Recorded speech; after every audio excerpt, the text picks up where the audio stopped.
Welcome back. Narendra Modi రాష్ట్ర పర్యటనపై ప్రభుత్వం కంటే ఎక్కువ నమ్మకం పెట్టుకున్నాయి ప్రతిపక్షాలు. మోడీ బీహార్ తరహాలో ఏపీకి ఏదైనా ప్యాకేజ్ ప్రకటిస్తే పరిస్థితి ఏంటా అని ఆలోచించారు విపక్ష నేతలు. అయితే అలాంటిదేమీ జరగలేదు. ప్రత్యేక హోదాపై ప్రకటన లేదు, కనీసం ప్యాకేజ్ కూడా ఇవ్వలేదు. ప్రతిపక్షాలకు చేతి నిండా పని చెప్పెళ్లారు నరేంద్ర మోడీ. హోదా కోసం పోరాడుతున్న విపక్షాలు ఏం చేయబోతున్నాయి?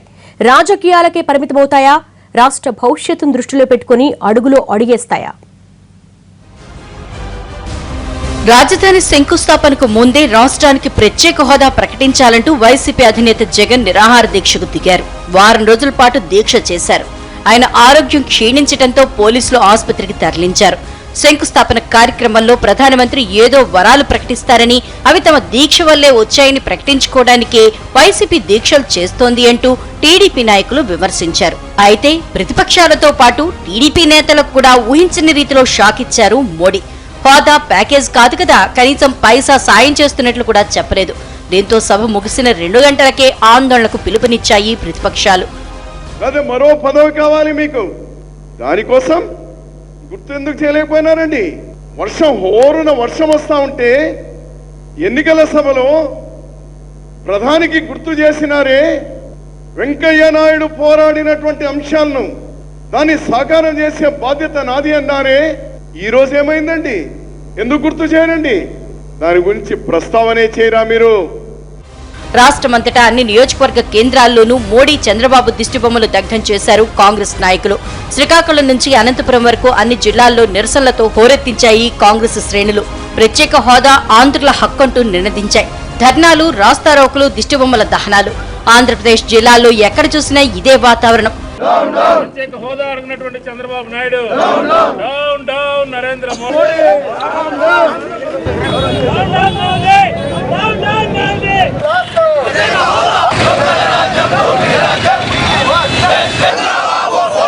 అమరావతి సాక్షిగా మోడీ ఏపీకి బోడుగుండు చేశారంటూ ఆందోళనకు దిగింది సిపిఎం.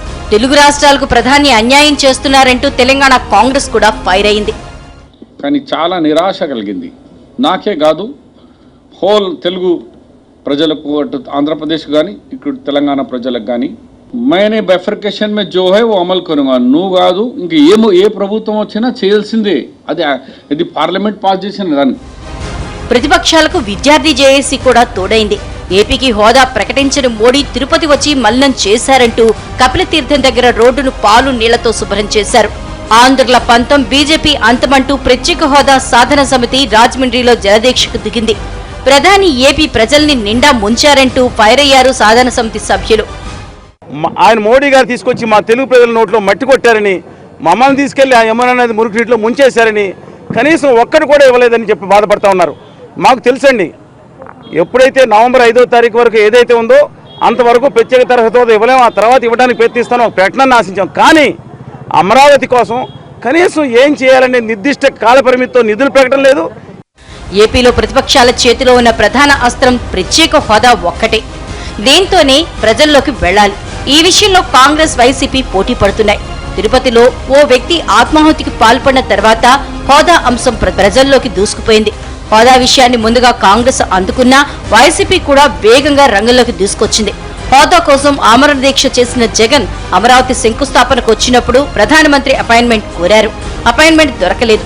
హోదా ప్యాకేజ్ విషయంలో ప్రకటన లేదు. దీంతో పీఎం, సీఎం కలిసి ఏపీ ప్రజల్ని మోసం చేశారని మండిపడుతోంది వైసీపీ.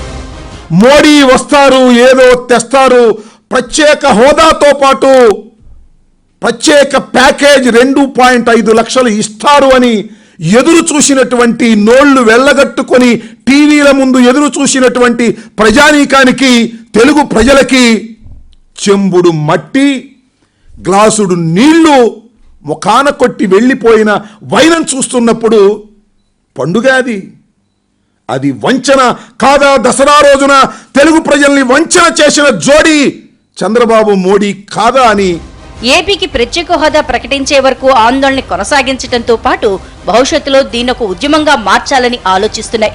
కాంగ్రెస్, వైసీపీ, వామపక్షాలు, విద్యార్థుల జేఏసీ, హోదా సాధన వేదిక ఇలా ఎవరికి వారే తమ పందాలో ఆందోళనకు దిగుతున్నారు. దీనివల్ల ఏదైనా ప్రయోజనం ఉంటుందా అనేది సందేహమే. పార్లమెంట్లో ప్రతిపక్షాలన్నీ ఒక్కటిగా మారి సభను అడ్డుకున్నా చెలించని మొండిఘట్టం మన ప్రధానమంత్రి. అలాంటి వ్యక్తిని ఇలాంటి ఆందోళనతో దారికి తీసుకురావాలని ఆలోచించడం కంటే అవివేకం మరొకటి ఉండదు.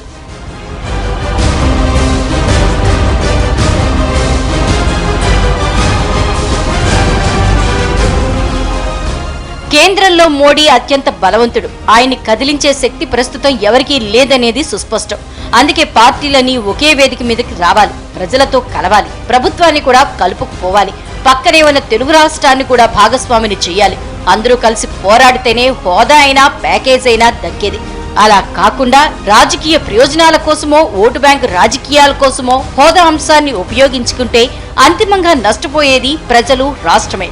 హోదా విషయంలో పార్టీలు రాజకీయాలు చేస్తే ప్రజలకు దూరమైనట్లే.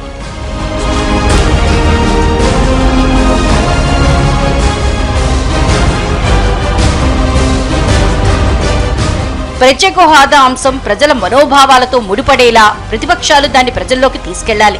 తన తప్పేమీ లేదన్నట్లు చంద్రబాబు మోడీకి అంతా వివరించారు. అందరి ముందే వేదిక మీద నుంచి చెప్పుకొచ్చారు. ఇప్పుడు చంద్రబాబును కూడా వేలెత్తి చూపలేని పరిస్థితి. హోదా ఇచ్చినా ప్యాకేజ్ ఇచ్చినా అంతా మోడీ చేతుల్లోనే. కేంద్రం వైఖరిపై స్పష్టత వచ్చింది. ఇక కావాల్సిందల్లా వ్యూహమే. కేంద్రం మెడలు వంచడం ఎలా? కేంద్రంతో గొడవ పెట్టుకుని సాధించేది ఏమీ లేదు. కేంద్రంతో సామరస్యంగా ఉంటూనే ఒత్తిడి తేవాల్సి ఉంది. ఏం చేసినా ఎలా చేసినా ఏపీ భవిష్యత్తు ఇప్పుడు పార్టీలు తీసుకునే నిర్ణయం మీదే ఆధారపడి ఉందనేది సుస్పష్టం. ఇది వాళ్ళ స్పెషల్ ఫోకస్. నమస్తే.